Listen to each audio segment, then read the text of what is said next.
Los primeros reformadores. En medio de las penumbras que cubrieron la tierra durante el largo periodo de supremacía papal, la luz de la verdad no fue totalmente extinguida. En todas las edades hubo testigos de Dios, hombres que albergaron fe en Cristo como el único mediador entre el Señor y los hombres, que se aferraron a la Biblia como la única norma de vida y que santificaron el sábado. ¿Cuánto debe el mundo a esos hombres? La posteridad jamás lo sabrá.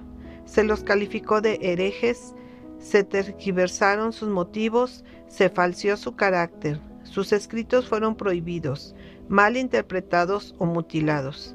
Sin embargo, ellos se mantuvieron firmes y a través de las edades conservaron su fe y su pureza como una herencia sagrada para las generaciones venideras.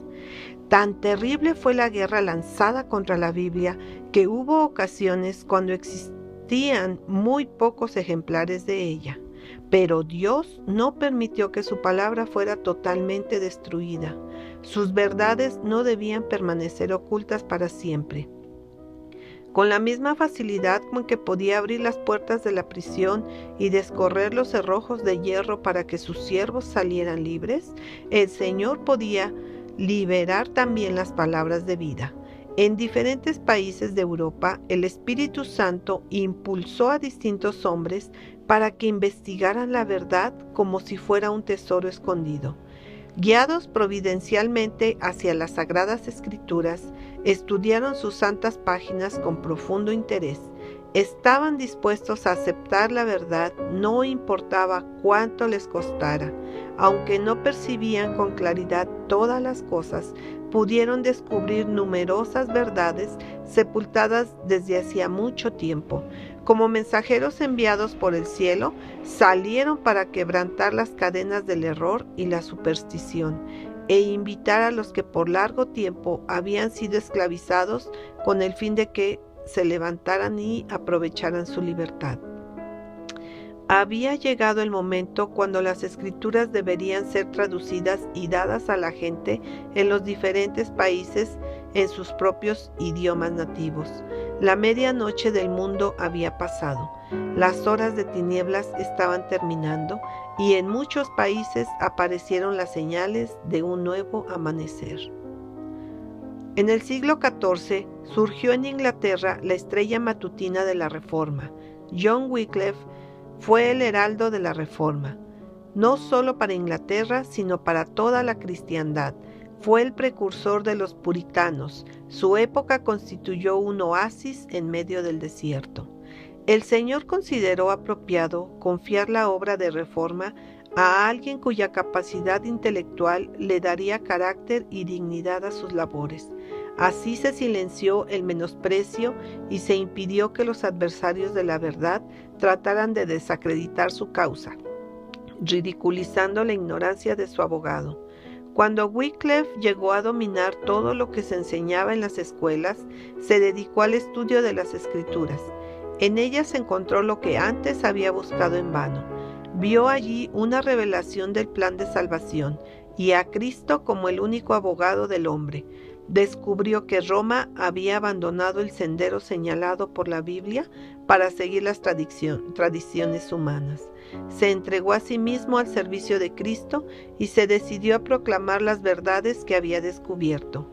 La mayor obra de su vida fue la traducción de las Escrituras al inglés. Esa fue la primera traducción completa de la Biblia a ese idioma que se haya hecho jamás. Como todavía el arte de imprimir era desconocido, solo mediante una labor lenta y cansadora se podían conseguir ejemplares adicionales de la obra. Pero eso fue lo que se hizo, y la gente de Inglaterra recibió la Biblia en su propio idioma. De ese modo, la luz de la palabra de Dios comenzó a proyectar sus brillantes rayos en medio de las tinieblas.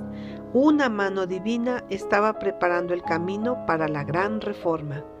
La apelación que se hizo a la razón humana levantó a los hombres de la pasiva sumisión a los dogmas del papado. Las escrituras fueron recibidas con beneplácito por los miembros de las clases altas de la sociedad, que eran las únicas que en aquella época tenían cierto conocimiento de las letras. En ese entonces, Wycliffe enseñó las doctrinas características del protestantismo, es a saber, la salvación por la fe en Cristo y la infalibilidad de las Escrituras solamente. Muchos sacerdotes se unieron a él para distribuir ejemplares de la Biblia y predicar el Evangelio. Y tan grande fue el efecto de esas labores y de sus escritos que la nueva fe fue aceptada por casi la mitad de los habitantes de Inglaterra. El reino de las tinieblas tembló. Los esfuerzos de sus enemigos para detener sus labores y destruir su vida fueron en ambos casos fracasos completos, y al cumplir 61 años falleció en paz mientras servía junto al altar. Gracias a los escritos de Wycliffe, Juan Hus de Bohemia se sintió inducido a renunciar a muchos de los errores del catolicismo y a dedicarse a la obra de la Reforma. Como Wycliffe, Hus era un noble cristiano, un hombre de cultura y de devoción, inquebrantable a la verdad.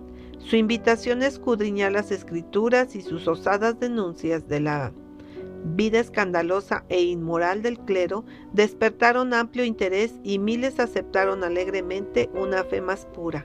Eso excitó la ira del papado, los prelados, los sacerdotes y los monjes, y se intimó a Hus a comparecer ante el concilio de Constanza para defenderse de la acusación de herejía.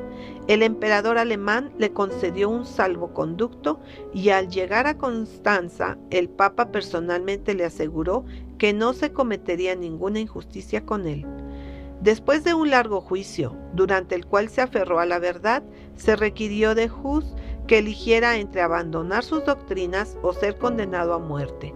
Aceptó el destino de los mártires y después de ver cómo se entregaban sus libros a las llamas, él mismo fue quemado en la hoguera.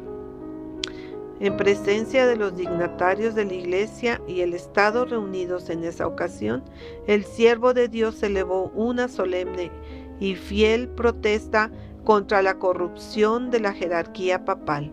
Su ejecución es vergonzosa violación de las más solemnes y públicas promesas de protección. Pusieron en evidencia ante todo el mundo la pérfida crueldad de Roma. Los enemigos de la verdad, aunque sin saberlo, estaban fomentando la causa que vanamente procuraban destruir.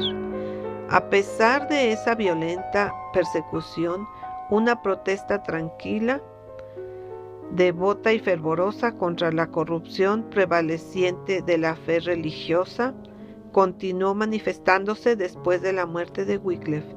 Tal como los creyentes de los días apostólicos, muchos sacrificaban generosamente sus posesiones mundanales por la causa de Cristo.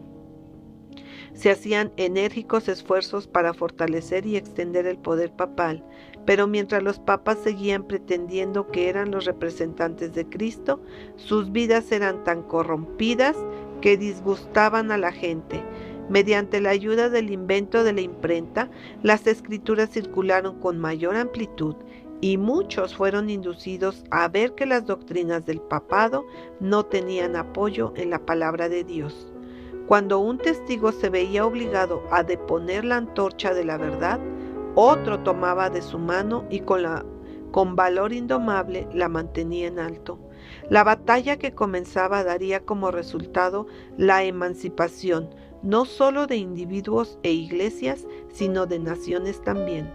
A través del abismo constituido por centenares de años, los hombres extendieron las manos para aferrarse de los lolardos de la época de Wycliffe. Con Lutero comenzó la reforma en Alemania. Calvino predicó el Evangelio en Francia. Zwinglio lo hizo en Suiza. El mundo despertó de su sopor secular y de país en país resonaron las mágicas palabras libertad religiosa.